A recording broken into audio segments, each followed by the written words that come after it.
Glória a Deus. Quem sobreviveu diz amém. Tem sobrevivente nesse lugar? Tem uns dois, né? Quem sobreviveu diz amém. Estamos sobrevivendo e por isso nós queremos louvar sempre ao nosso Deus, exaltar, porque sabemos que Ele é sempre digno de honra, glória, de poder e majestade. Amém.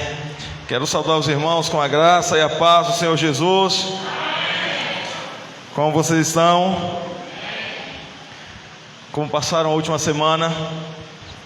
Espero que tenham passado bem. Espero que o Espírito Santo tenha estado com vocês e vocês tenham vivido a plenitude daquilo que Deus Ele sonha e deseja para cada um de vocês. E nessa noite eu sei que Deus os atraiu para poder falar ao seu coração. Deus os atraiu para poder tocar em você e dizer: eu tenho algo muito mais além do que você pode imaginar. E a palavra sempre será o caminho, a palavra sempre será a direção que nós iremos tomar para que possamos avançar na direção que Deus Ele propõe para cada um de nós. E Deus tem uma direção para você. Deus Ele tem um estágio novo para você. Deus tem um tempo novo para você. E em meio a tudo isso, eu vou ver a mão de Deus guiando você e dizendo a você que você vai chegar em um lugar seguro. Você vai chegar. Só acredite, só confie nisso. Deus está preparando um lugar seguro para você. Por mais que as pessoas falem não, por mais que desacreditem de você, Deus está preparando um lugar seguro. Deus está preparando um lugar seguro para você. Posso ouvir um glória a Deus? Queria te convidar a abrir tua Bíblia comigo lá em João 14, verso 18. João 14, verso 18. À medida que você encontrar, queria te convidar mais uma vez a ficar de pé para podermos reverenciar o nosso Deus. 1 João 14, verso 18 por diante. Amém. 1 João 14, verso 18 por diante. Aleluia. Feliz por ver cada um de vocês nesse lugar. Feliz por saber que o Senhor nos proporciona noites, momentos como esse, para que possamos ser alimentados pela verdade celestial, pela verdade que provém dos céus para nossas vidas. 1 João 14, verso 18. Quem encontrou, dá uma glória a Deus. Tem pentecostal aqui? Amém. Tem os dois, né? Glória a Deus. Aleluia. 1 João 14, verso 18. Todos encontraram? Estão procurando ainda? Fala o seguinte, a palavra de Deus: não vos deixarei, mas voltarei. Não vos deixarei órfãos, mas voltarei.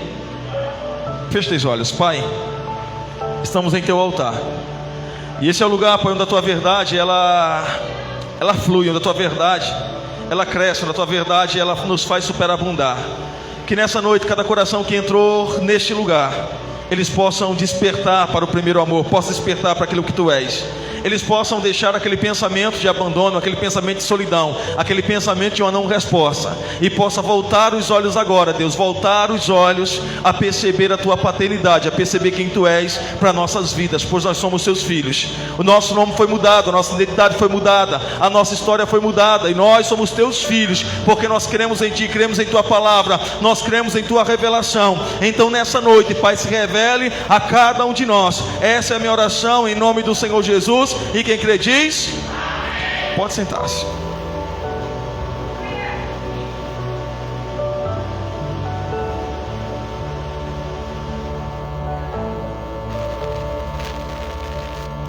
Presta atenção. Presta atenção no que eu vou falar para você nesse momento. Se puder só me dar um pouco mais de retorno, eu agradeço. Só um pouco mais de retorno.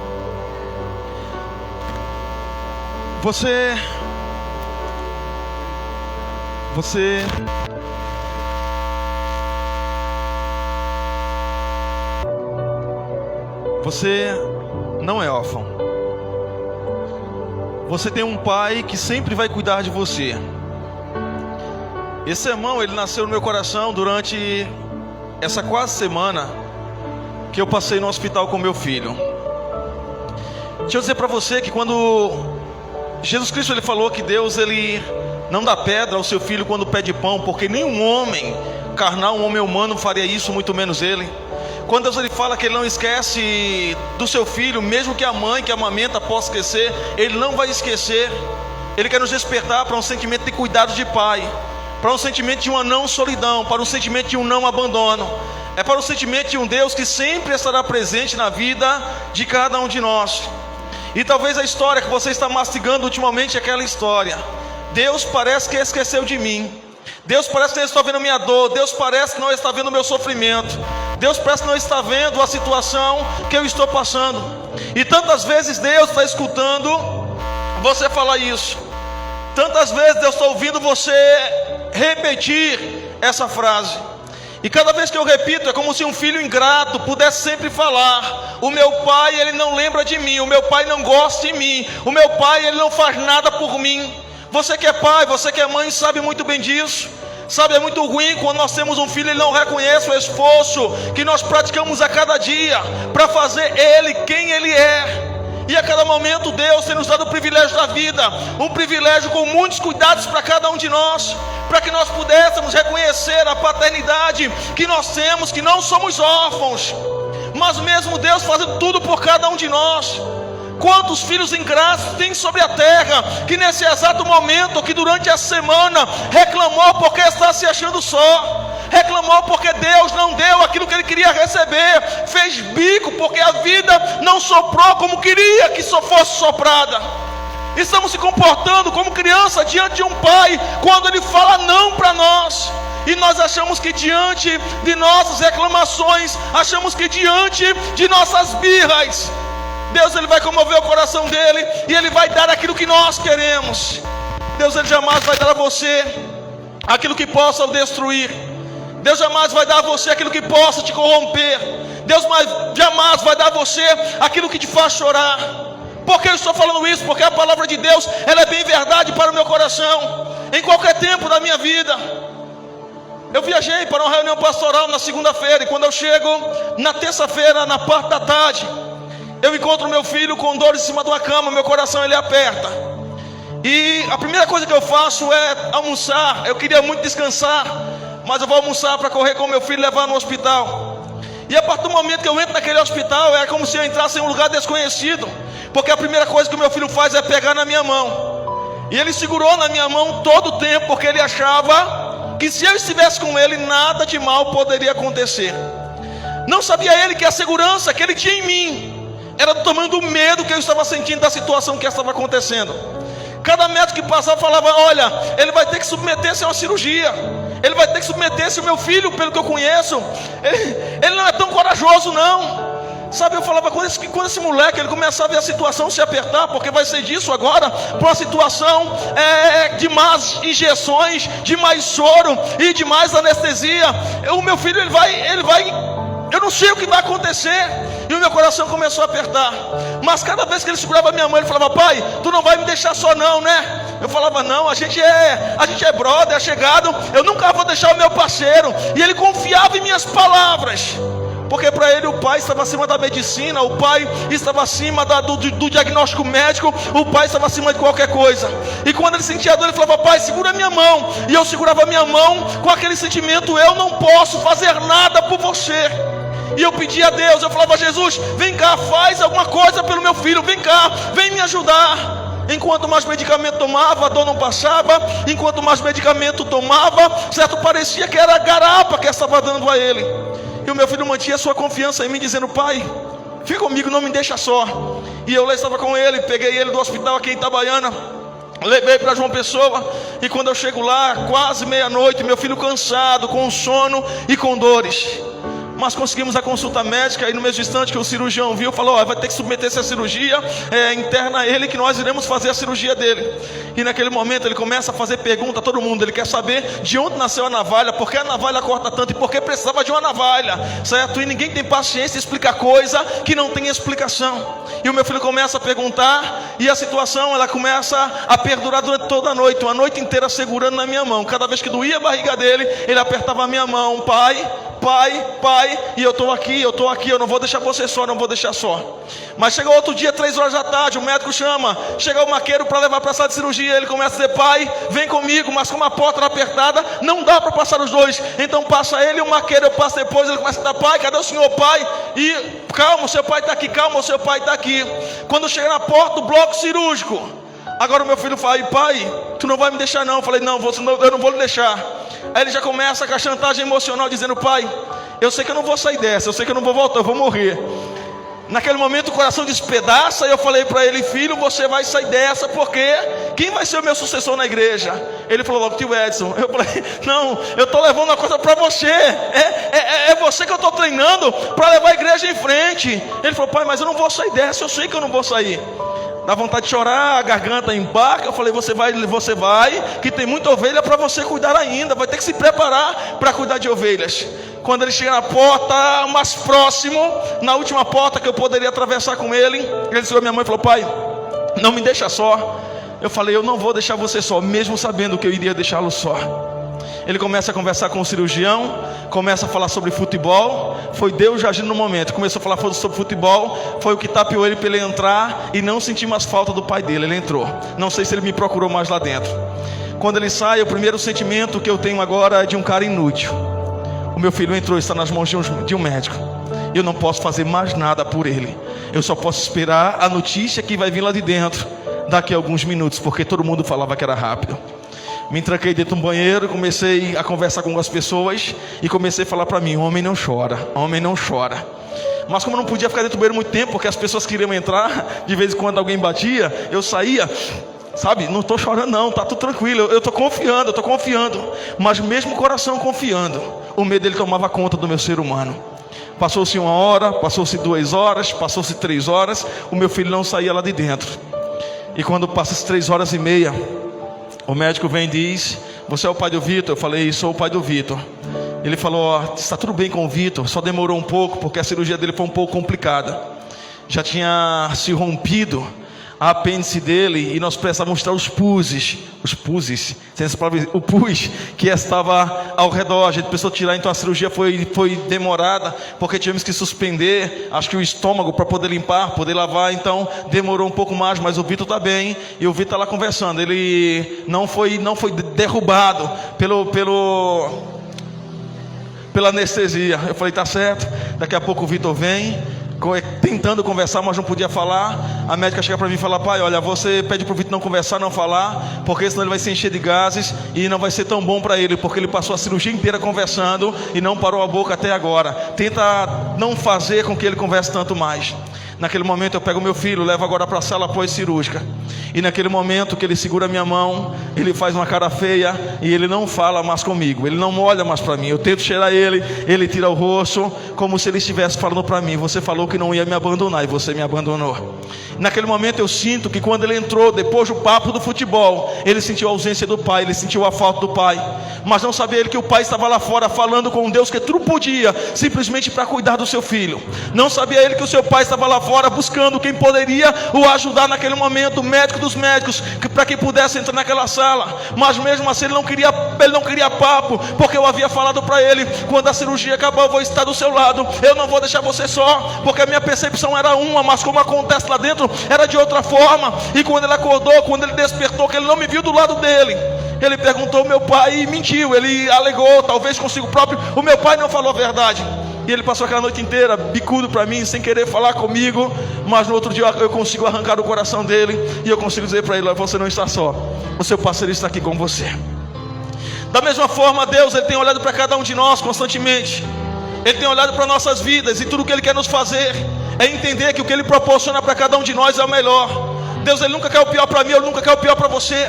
Só que essa vida religiosa que nos ensinaram é um Deus que nos poupa da dor. O nosso Deus não é um Deus que nos poupa da dor, é um Deus que nos poupa, nos livra da morte.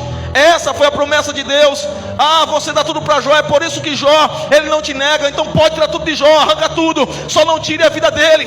Deus não poupou os bens, Deus não poupou a família, Deus poupou a vida de Jó. Cada relacionamento que Deus tem com os seus filhos é dizendo: eu sou o provedor de vida para você.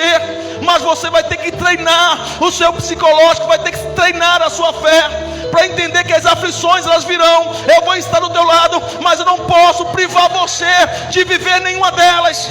Assim como não privei Adão, assim como não privei Eva de comer aquilo que eles não podiam, eu não posso privar você de ter o direito de sentir dor, sentir emoções, sentir alegria.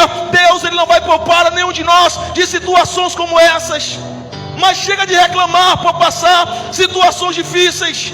Se você está chorando, você acha ruim. Se você está sorrindo, você não sabe administrar a emoção que está sentindo. Se você tem, você não sabe administrar. Se você não tem, você começa a pedir, e você bagunça a sua vida, você bagunça a paternidade. Vejamos só, Deus, Ele nos criou, Ele nos formou para o louvor da sua glória, mas em todas as situações Ele sempre esteve do lado do ser humano. Misael, Ananias e Azarias, quem lembra desses homens? Nós lembramos da história da fornalha de fogo, nós lembramos muito bem. O interessante é que esses homens foram tirados de Jerusalém, eles foram arrancados como cativo, e Deus não poupou que eles fossem arrancados de sua terra. Eles chegam na Babilônia e eles permanecem fiel a Deus, mesmo na situação de escravidão, eles permanecem sendo fiel a Deus. E essa fidelidade leva eles a entenderem que a terra da Babilônia, mesmo sendo uma terra pagã, eles não poderiam se encurvar a outros deuses. E no dia que o edito do rei sai, em que todos os homens deveriam se prostrar aquela grande estátua, em seu coração dizia: o meu pai não vai se alegrar com tal situação, o meu pai não vai se alegrar com tal momento de me ver prostrado diante de uma estátua de ouro. Nós não iremos se prostrar. Mas se você não se prostrar, você vai ser lançado em uma fornalha de fogo. Nós temos um pai, e esse pai nunca vai nos deixar só. Talvez esse fosse o pensamento que houvesse no seu coração. O meu pai abriu o mar para o seu povo passar. O meu pai livrou o povo do Egito. O meu pai livrou o povo de tantas situações. Ele não vai me deixar só agora.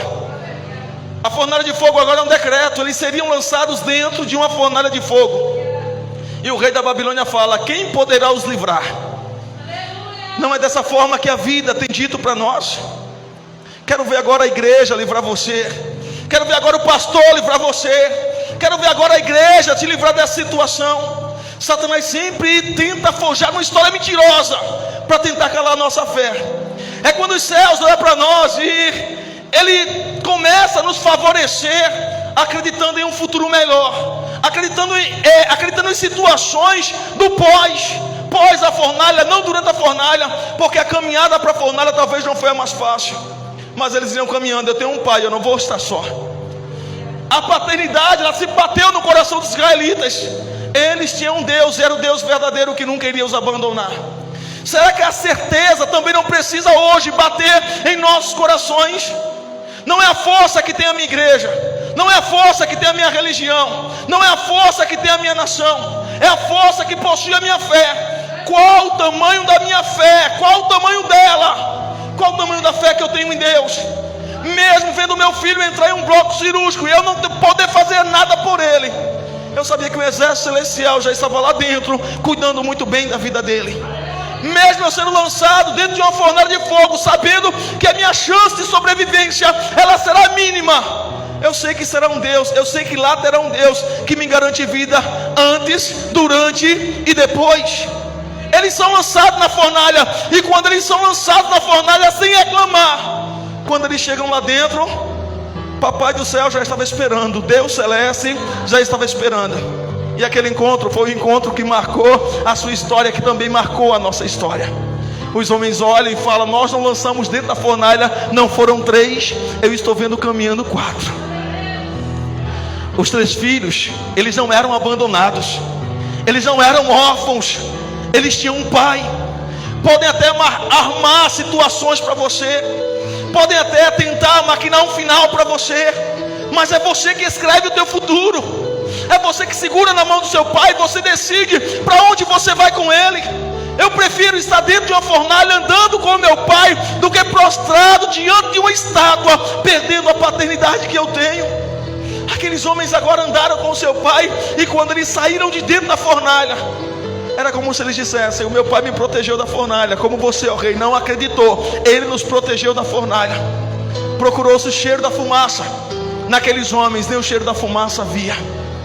As situações que as pessoas montam para você, que parece que vai te matar, que vai destruir você, que parece que vai arruinar você completamente, em meio a situações, você vai ter que despertar para entender que não é o tamanho da forca que montaram para você, é o tamanho do teu pai, que sempre vai proteger você, sempre vai proteger você.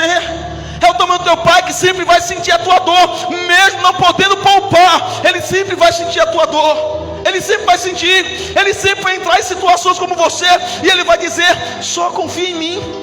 Ainda que eu passasse pelo vale da sombra da morte, eu não temeria mal algum, porque eu sei que tu estás comigo. A tua vara e o teu cajado me consolam. Eu sei que sempre haverá uma palavra que trará luz ao meu caminho. Sempre haverá uma palavra que trará soluções para os meus problemas. Sempre haverá uma palavra. Eu sei que já teve muita gente na história que tentou ver o meu final, que tentou ver a minha queda, que tentou ver o seu final, ver a sua queda. Mas se você olhar para você, você tem que perguntar: você sabe de quem eu sou filho? Você sabe de quem você é filho? Às vezes no trabalho, brincando com as pessoas, quando as pessoas perguntam qualquer coisa, eu falo: você sabe de quem eu sou genro? As pessoas começam a rir, sabe? Às vezes eu e você precisamos de um nome para dizer: olha, eu sou de tal linhagem, eu sou servo, eu sou filho. Ah, tá filmando, né? Deus abençoe quem está do outro lado. Eu queria falar para você que você tem um pai, você tem paternidade, e as pessoas terão que saber isso. Quando tentarem machucar você, pisar você, você lembra ela: ei, você está pisando, você está machucando, mas você sabe de quem eu sou filho. Você bem sabe de quem eu sou filho. Cuidado, muito cuidado, porque você está tocando um dos filhos de Deus. Ah, aqueles homens entraram na fornalha, saíram na fornalha, mas o espetáculo não termina, porque os homens sempre gostam de montar cilada para aqueles que temem a Deus. Chega o momento de um certo Daniel, um certo cativo também na terra da Babilônia. Aquele homem orava, e quanto mais ele orava, crescia em comunhão e intimidade com Deus. Mas chega um momento que sai mais uma vez um edito naquela terra, e esse edito é: ninguém pode orar ao seu Deus durante 30 dias. Pode me faltar tudo, só não pode me faltar um diálogo com o meu pai. 30 dias sem orar, e agora, Daniel, o que você vai fazer? Eu vou continuar orando. Eu prefiro morrer do que passar 30 dias sem falar com o meu Deus, sem falar com o Senhor da minha vida. E Daniel, ele continua orando ao seu Deus, e alguém pega Daniel em oração, e Daniel agora ele é sentenciado a ser lançado na cova dos leões.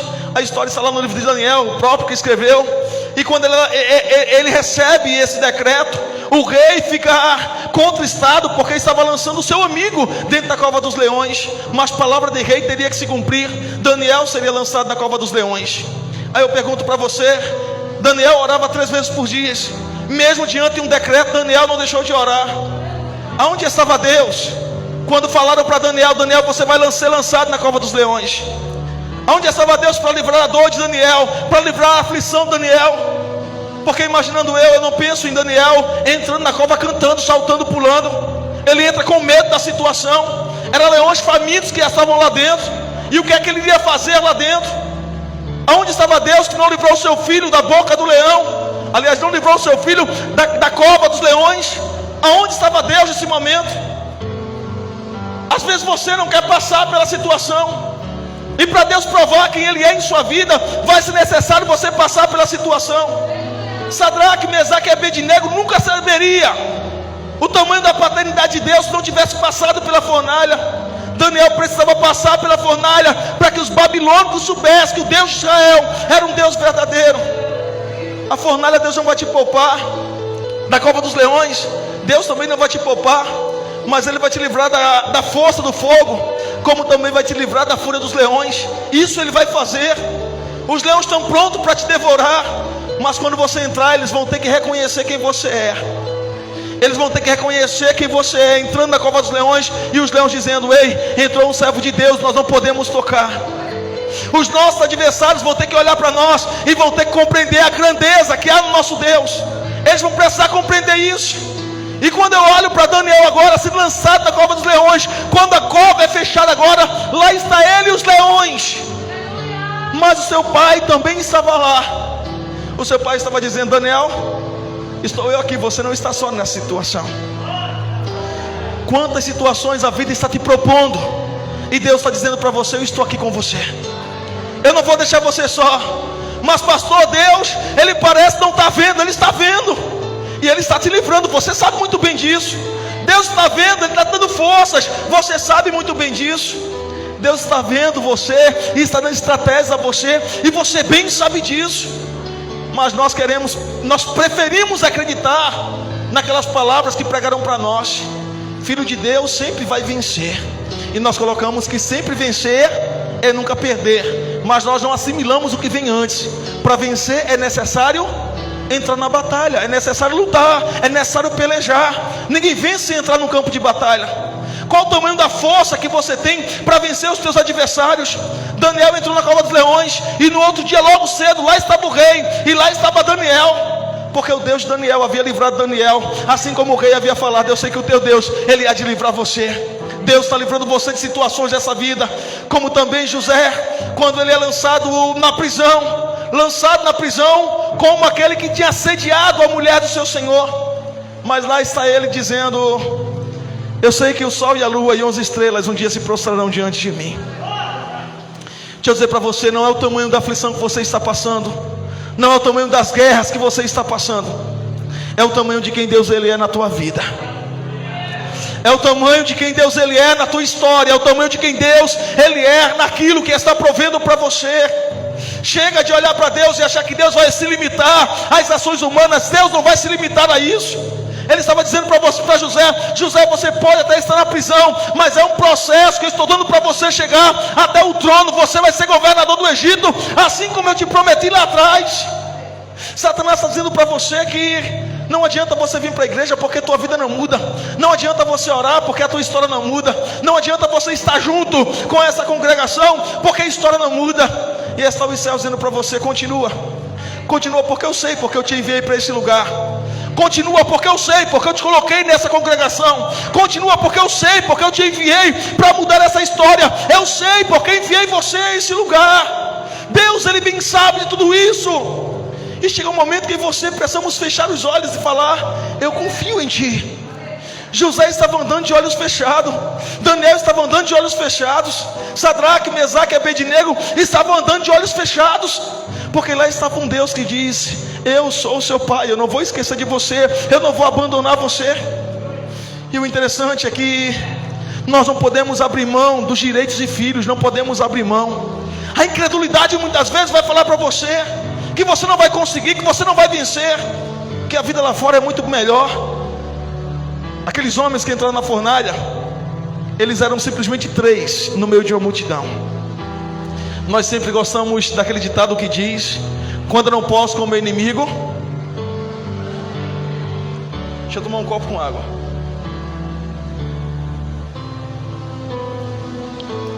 Não é um copo com água, é um pouco de água, né? Quando eu não posso com o meu inimigo.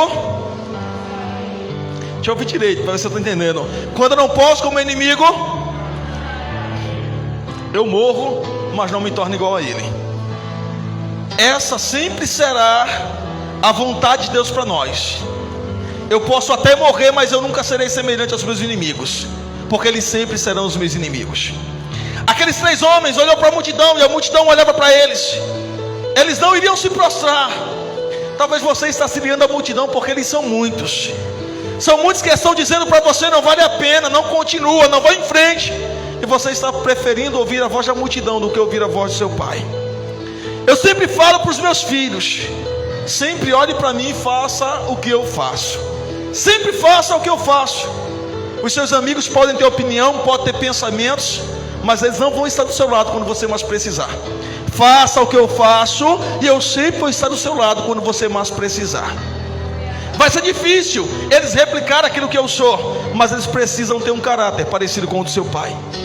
Esses homens que eu falei para vocês, Misael, Ananias e Azarias, Daniel e José, eles foram homens que por onde eles passaram, eles refletiram o caráter de Deus. Eles pensaram com a sua fé, eles não pensaram com as suas emoções. E o interessante é que eles são adotados como filhos, e Deus provê livramento para eles, Deus provê proteção, e Deus também provê promessas para cada um deles. Enquanto eu me disponho a ser servo, enquanto eu me disponho a ser filho, sempre haverá uma promessa para se cumprir na minha vida. E sabe de uma coisa? Eu aprendi que desafios eles são dados para nós, para nos poder presentear com coisas maiores e melhores. Qual o tamanho do desafio que Deus ele deu a você?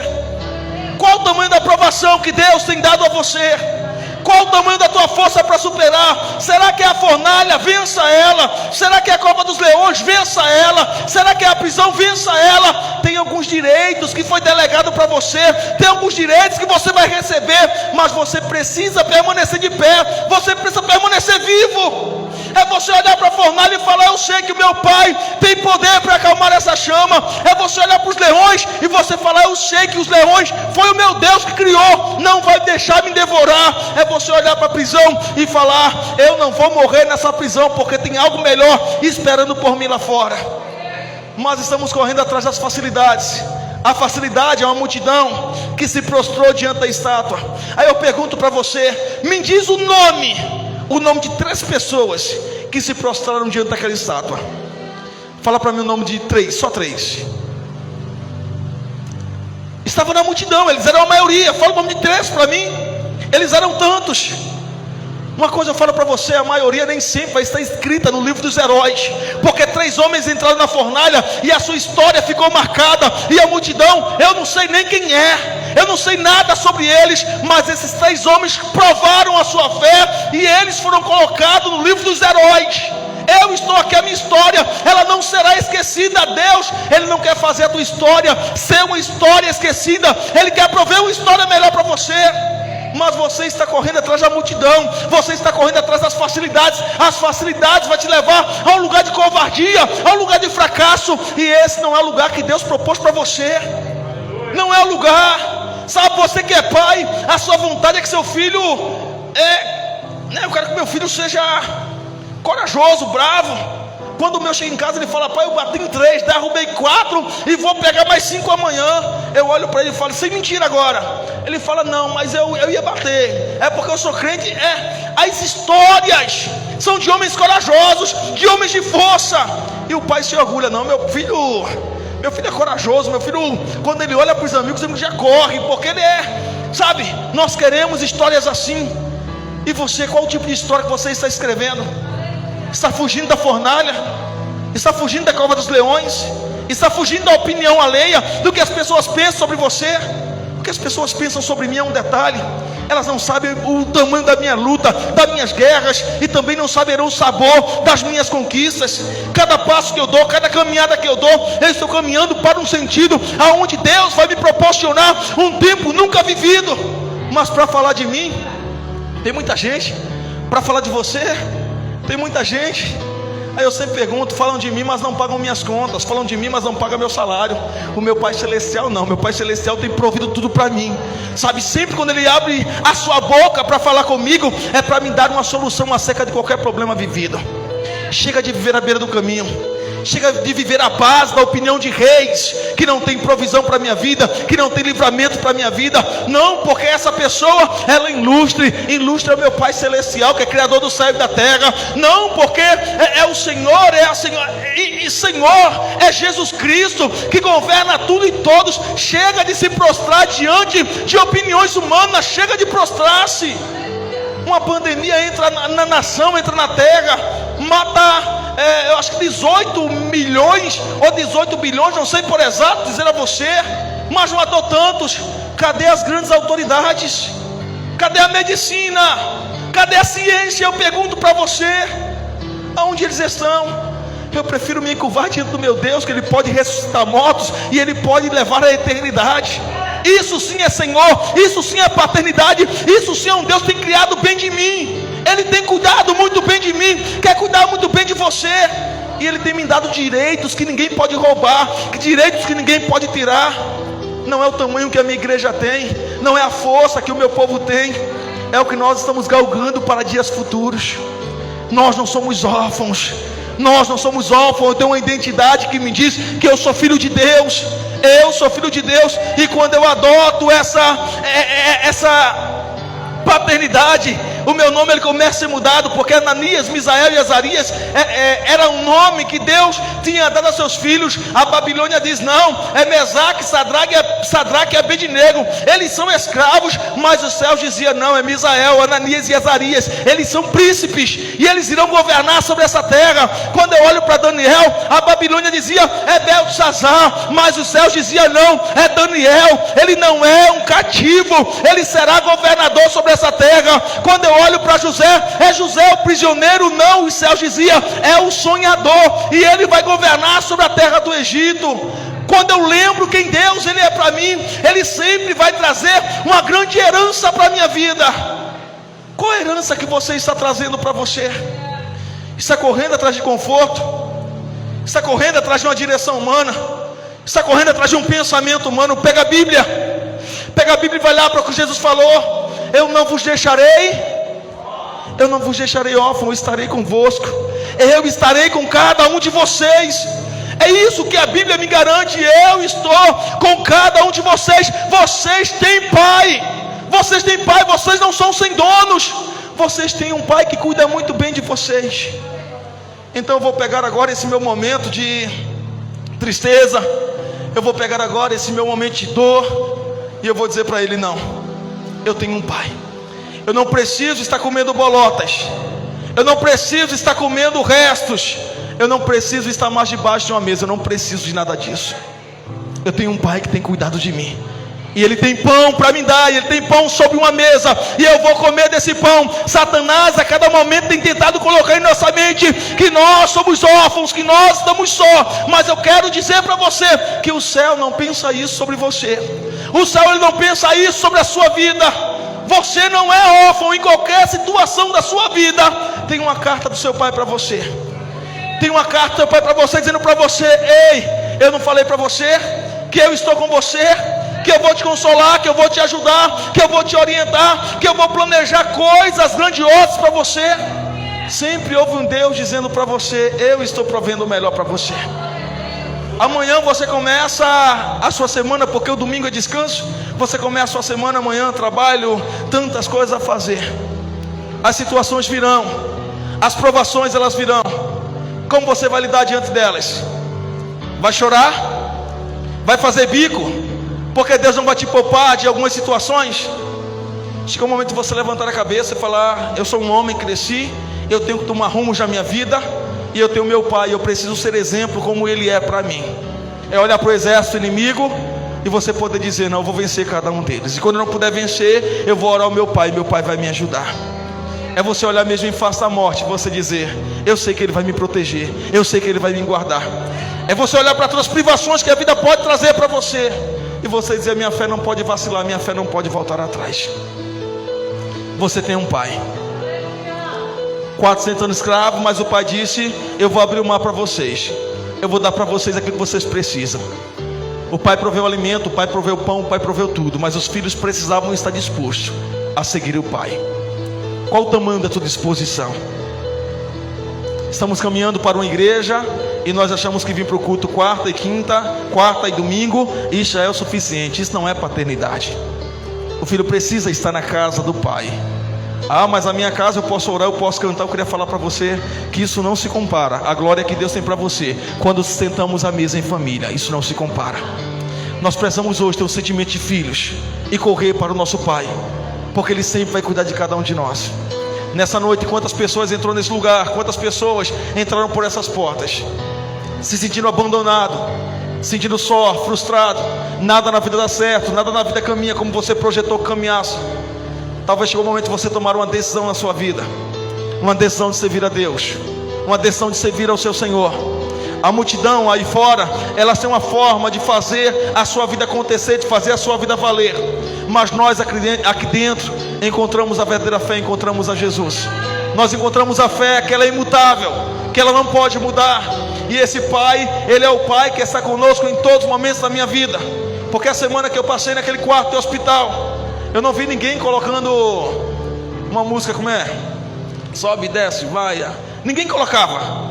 A música que colocava sempre era: Jesus me ajude, Jesus vem cá. Sempre era uma música cristã, sempre era uma música gospel. Ninguém pedia para beber, para farrar, não. Todo mundo queria agora simplesmente a ajuda de Deus. Era o que eles precisavam. E eu começava a imaginar, eu começava a perceber como é interessante. Nesses momentos, só o Pai pode nos ajudar e nada mais. Cristo, Ele quer ajudar você em qualquer situação da sua vida. E Ele não quer te tratar como servo, Ele quer te tratar como filho. É isso que Ele tem para você. Fica de pé nessa noite em nome do Senhor Jesus.